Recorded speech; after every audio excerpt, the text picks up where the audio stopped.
Madonna saw a sign in the crowd that said "Help me" during her concert. What she discovered behind those two words stopped the entire show and saved someone's life. This is the story nobody talks about. August 2nd, 2001. The Drowned World Tour was selling out arenas across North America, and tonight was no exception. The Staples Center in Los Angeles was packed with 20,000 screaming fans, all there to see Madonna at the absolute peak of her artistic reinvention. She'd just released her album Music, and the tour was getting the best reviews of her career. The show was 90 minutes in, and Madonna was performing What It Feels Like for a Girl. The stage was dark, moody, with blue lights cutting through artificial fog. Her dancers moved around her in perfect synchronization, and the crowd was completely mesmerized. This was one of the most powerful moments of the entire show, a song about female strength and vulnerability that resonated with everyone in that arena. But in section 114, row K, seat 7, a 23-year-old woman named Jessica Hartley was holding up a handwritten sign that said just two words, "ELPE me." Jessica had been holding that sign for 40 minutes.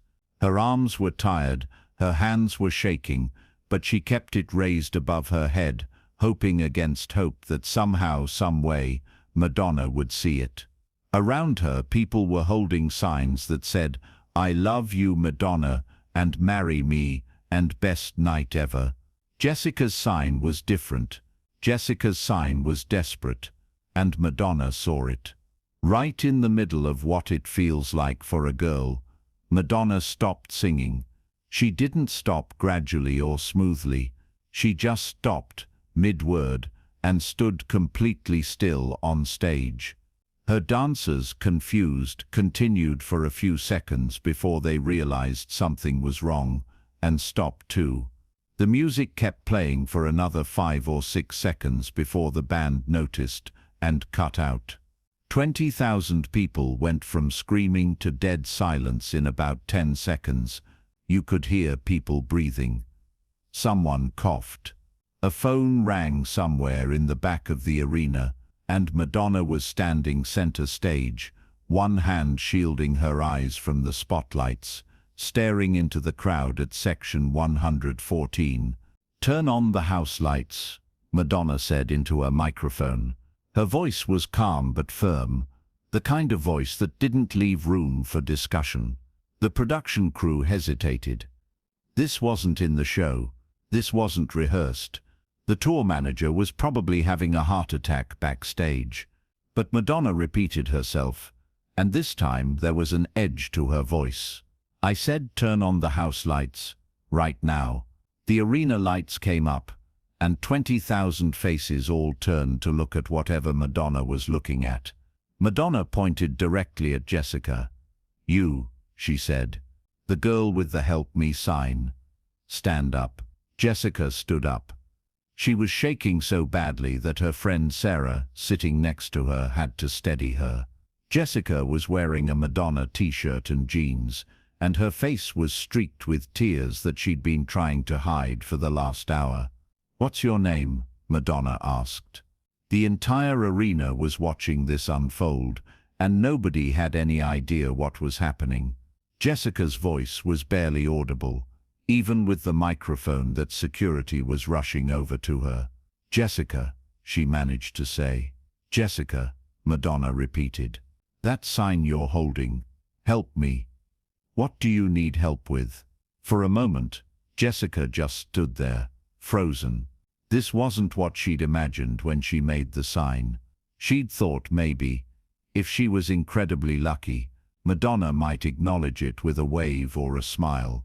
She never imagined the entire show would stop. She never imagined she'd have to explain, in front of 20,000 strangers, why she needed help. But then Sarah squeezed her hand, and Jessica found her voice. "My boyfriend is here," Jessica said, and her voice cracked. "He's violent. He brought me here tonight, but I can't leave with him. I'm scared of what he'll do when we get home. I didn't know who else to ask for help. The arena went from silent to somehow even more silent. It was like the air itself had stopped moving. Madonna's face, visible on the massive screens flanking the stage, showed a flash of something that looked like rage, quickly replaced by intense focus. "Where is he?" Madonna asked. Jessica pointed to her left. 3 seats away, a man in his late 20s was standing now too, and he looked furious. His face was red. His fists were clenched, and he was glaring at Jessica with an intensity that made several people nearby instinctively step away from him. Madonna looked at him for a long moment. Then she looked at her security team, which was already moving into position around the area. Then she looked back at Jessica. "Jessica, I want you to listen to me very carefully," Madonna said, and her voice was gentle but absolutely firm. "You are not leaving this arena with that man. Do you understand me? You're not leaving with him." Jessica started crying harder, but this time they were tears of relief. She nodded. Madonna turned her attention to the man. "Security, I want him removed from this building immediately. I want him escorted out, and I want the police called. And Jessica, I want you brought backstage to me right now. You're safe. I promise you, you're safe." The man started shouting. He was screaming that Jessica was his girlfriend, that Madonna had no right to interfere, that this was none of her business. His voice was escalating, getting louder and more aggressive. Several people near him were pulling out their phones, recording everything. Madonna let him shout. She just stood there on stage, arms crossed, watching as security moved in. And when he tried to push past security to get to Jessica, Madonna spoke again. "If you touch her, if you touch anyone, you will regret it," Madonna said. And there was something in her voice that made the entire arena understand that this wasn't a pop star talking. This was a woman who meant every word. "The police are already on their way. You can leave on your own, or you can leave in handcuffs. Your choice." The man made his choice. He tried to shove past security to reach Jessica. That was a mistake. Within seconds, he was on the ground, hands behind his back, with 3 security guards holding him there. The crowd erupted in applause, but Madonna silenced them with a raised hand. "Jessica, come with security," Madonna said. "Sarah, you come too. Both of you backstage right now." Jessica and Sarah were escorted out of their section by security, while the man who'd been with Jessica was being carried out a different exit by both security and LAPD officers who'd been stationed at the venue. The whole thing took maybe 5 minutes, but it felt like an hour. When Jessica and Sarah were safely out of the crowd and heading backstage, Madonna finally spoke to the rest of the arena. "I'm going to tell you all something," she said, and her voice was steady, but you could hear the emotion in it. "That girl, Jessica, she was brave enough to ask for help in a room full of 20,000 strangers. She held up that sign, not knowing if anyone would see it, not knowing if anyone would care, and she asked for help anyway. That's the bravest thing I've seen in a long time." The arena was still completely silent. People were crying. Strangers were hugging each other. Some people were staring at the spot where Jessica had been standing, processing what they'd just witnessed. If you're in a situation like Jessica's, if someone in your life is hurting you or scaring you or making you feel unsafe, I want you to know something, Madonna continued. It's not your fault. You don't deserve it. And you can ask for help. You should ask for help. There are people who will listen. There are people who will help you. I will help you. She paused, and when she spoke again, her voice was stronger. This show is going to continue in a few minutes, but first I need to make sure Jessica is okay. So I'm asking all of you to be patient with me for a little while. I need to go check on her. Is that all right with everyone?" 20,000 people started cheering. Not the usual concert cheering, but something different. Something that sounded like support, like solidarity, like collective relief that someone had been helped. Madonna walked off stage, leaving her entire band, her dancers, and her crew standing there wondering what came next. Backstage, she found Jessica and Sarah in her dressing room, surrounded by tour staff who were offering water and tissues and calling domestic violence hotlines. Jessica was still shaking, still crying, but she was also talking. She was telling her story to a crisis counselor who'd been called to the venue. She was explaining that she'd been with her boyfriend for 2 years, that the violence had started small and escalated, that she'd tried to leave 3 times, but he always found her, always convinced her to come back. Tonight was supposed to be a good night. He'd bought the concert tickets as an apology for the last time he'd hurt her. Jessica had thought maybe, just maybe, he was changing. But during the show, he'd whispered threats in her ear. He'd told her what he'd do to her when they got home if she didn't behave. And Jessica had realized that she had one chance, one opportunity to get away from him in a public place where he couldn't hurt her without witnesses. So she'd made the sign during the opening act, using eyeliner on the back of her concert program, and she'd held it up, hoping for a miracle. Madonna walked into the dressing room, and Jessica looked up. For a moment, neither of them said anything. Then Madonna sat down next to Jessica and took her hand. "You were so brave," Madonna said quietly. "You saved your own life tonight." Jessica shook her head. "If you hadn't seen the sign, if you hadn't stopped the show, if you hadn't made the sign, if you hadn't asked for help, you'd still be sitting next to him," Madonna interrupted gently. "You made the choice to fight back. I just had a microphone and some security guards. You had the courage." They talked for almost 30 minutes. Madonna made sure Jessica had a safe place to go that night, not back to the apartment she shared with her boyfriend. She made sure Jessica had the numbers for domestic violence organizations, lawyers who could help her get a restraining order, counselors who specialized in trauma. She made sure Sarah understood how to help her friend, how to keep her safe, how to recognize if the situation escalated. And then Madonna did something that nobody expected.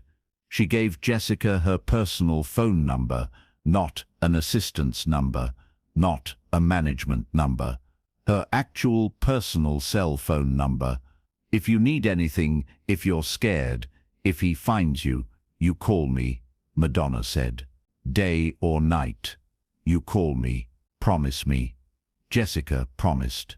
When Madonna finally went back on stage 45 minutes after she'd left, the crowd was still there. All 20,000 people had waited. When Madonna walked back out, they gave her a standing ovation that lasted almost 5 minutes. "Thank you for your patience," Madonna said, when the applause finally died down. "Jessica is safe. She's going somewhere safe tonight, and she has people helping her. And I want all of you to know that if you see something like that sign, if someone near you asks for help, you help them. You don't look away. You don't pretend you didn't see it. You help." The concert continued, but something had changed. The energy in the arena was different now. It wasn't just entertainment anymore. It was community. It was 20,000 people who'd witnessed something real and raw and important, and it had bonded them in a way that music alone couldn't have done. After the show, dozens of people approached venue staff to share their own stories of domestic violence. Some wanted resources for themselves, some wanted information to help friends or family members. The venue had to bring in additional counselors to handle the response. Jessica's ex-boyfriend was arrested that night and charged with assault, battery, and making terroristic threats. The evidence against him included testimony from multiple witnesses at the concert, security camera footage, and photos of bruises on Jessica's arms and back that she'd been hiding under long sleeves. He was eventually sentenced to 3 years in prison and a permanent restraining order. Jessica did call Madonna's number several times over the next few months when she was scared or doubting herself or struggling with the trauma of what she'd been through. Madonna always answered or called back within a few hours. They developed an unlikely friendship built on a shared understanding of what it means to be a woman fighting to be safe in a world that doesn't always protect you. 2 years after that concert, Jessica started working for a domestic violence prevention organization. She trains crisis counselors and speaks at high schools about recognizing the signs of abusive relationships.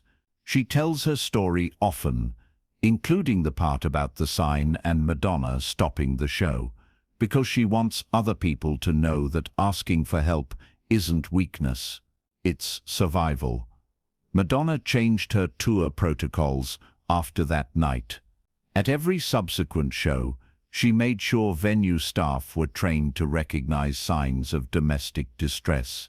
She worked with domestic violence organizations to have resources available at her concerts. She included information about help hotlines in her concert programs and on screens before the show started. The story of that night in Los Angeles spread quickly through Madonna fan communities and beyond. Videos of the incident were shared millions of times online. News outlets picked up the story. Domestic violence organizations reported a significant increase in calls to their hotlines in the weeks following the concert, with many callers specifically mentioning that they'd been inspired by Jessica's bravery and Madonna's response. Today, Jessica is 35 years old. She's married to someone who treats her with respect and kindness, something she didn't believe was possible during those dark years with her ex. She has 2 kids and a career she loves, and she still has Madonna's phone number, though they don't talk as often as they used to. But every year on August 2nd, Madonna sends her a text that says simply, "Still proud of you." The sign Jessica made that night is now part of an exhibit at the National Domestic Violence Museum. Next to it is a placard that reads, "Sometimes asking for help looks like a handwritten sign at a concert. Sometimes being a hero looks like stopping a show to answer that call." This sign represents the moment one woman found her voice and another woman amplified it. Madonna has spoken about that night in several interviews over the years. She's always careful to protect Jessica's privacy, never using her full name unless Jessica has given permission. But she's always clear about what that moment meant. "Jessica didn't need me to save her," Madonna said in a 2015 interview. "She saved herself. She made the sign. She held it up. She asked for help. All I did was see it and respond." But that's what we all need to do. We need to see when people are asking for help, and we need to respond. It's that simple and that important. The incident changed how many venues handle security and guest safety. The Jessica Protocol, as it's unofficially called in some entertainment circles, involves training staff to watch for signs of distress among audience members, having domestic violence resources readily available, and empowering staff to intervene when they witness concerning behavior. Several other artists have followed Madonna's example. Beyoncé, Taylor Swift, and Lady Gaga have all stopped shows when they've seen fans in distress, whether from medical emergencies, safety concerns, or threatening behavior from others. The precedent Madonna set that night in 2001 created a culture where performers understand they have both the power and the responsibility to protect their audiences. If this incredible story of courage and intervention moved you, make sure to subscribe and hit that thumbs up button. Share this video with someone who needs to know that it's okay to ask for help, that there are people who will listen, that you don't have to face danger alone. Have you ever witnessed someone brave enough to ask for help in an unexpected way? Let us know in the comments, and don't forget to ring that notification bell for more amazing true stories about artists who use their platform to save lives.